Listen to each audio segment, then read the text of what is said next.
So let's check out the top 5 gameplay features shown off on this day of citcon. The first is realistic audio as an option. Let's take a look. Sounds good, but what if we wanted a little more realism?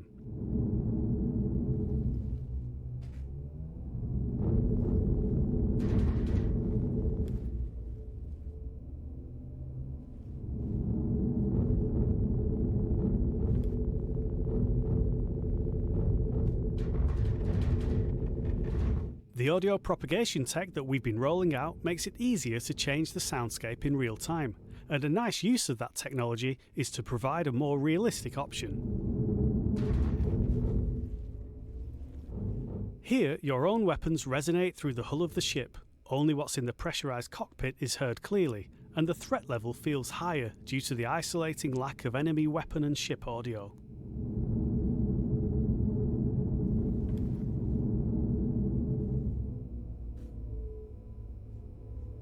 Making these changes creates space in the audio, both spectrally and temporally, making impacts seem bigger, more damaging, more of a problem for the player.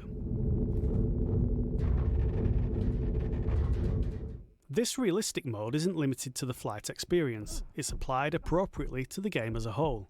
Here's an FPS battle in a depressurised area.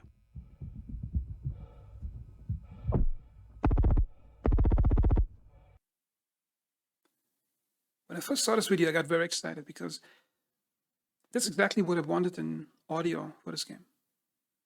And over the years on Spectrum, the last 4 years, I often wrote posts about ship audio feedback, and I usually would write inside some of the more hidden away PTU feedback forms. I would write long posts like this, and it always would keep repeating the same thing, which I would like to have is that that ship audio should be filtered through the hull, depending where you are, and that if you are in the vacuum of space, you should only hear things inside your helmet and stuff that you're directly touching.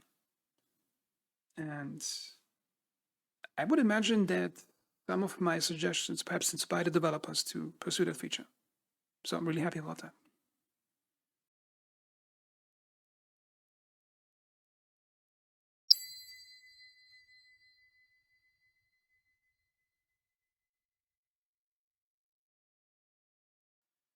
The second feature is the new Pyro space stations. Let's take a look.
So the first thing I noticed is that they say fully explorable stations.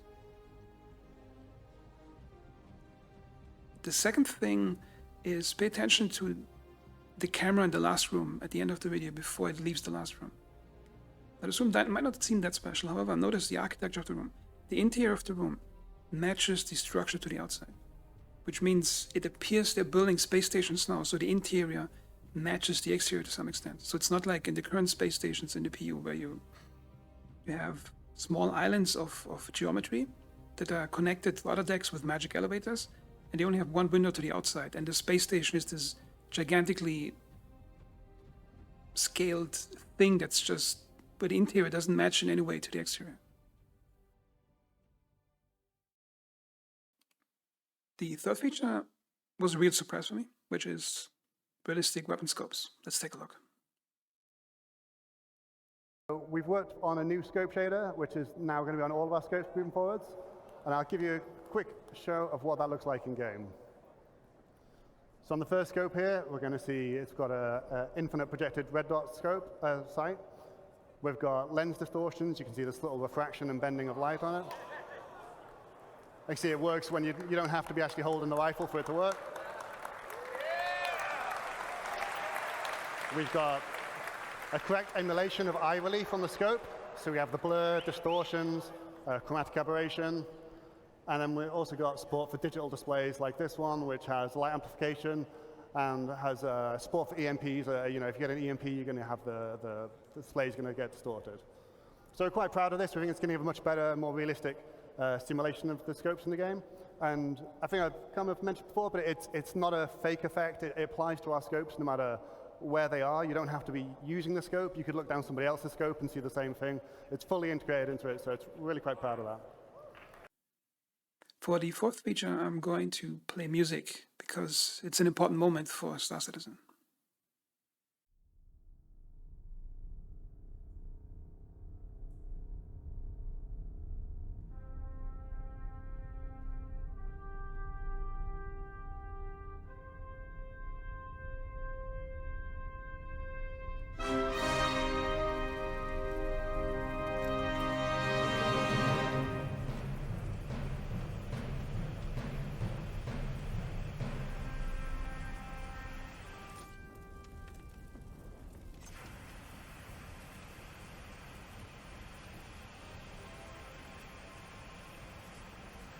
So what's so important about that thing? It's the first gameplay that they added that is not a beam.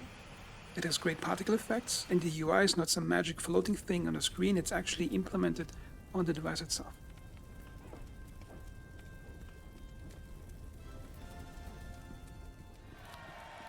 And the fifth feature, which is probably extremely exciting for most of you, is that the developers said there will be limited access to Pyro next week.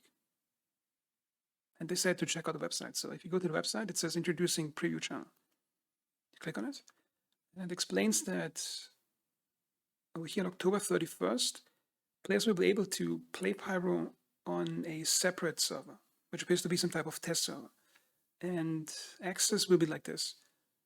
We're excited to announce that on Tuesday 31st, open access to Pyro on the preview channel. We utilize a randomized selection process pulling from digital goodies pack owners, concierge, and the most active testers, followed by a usual wave process. More details to come.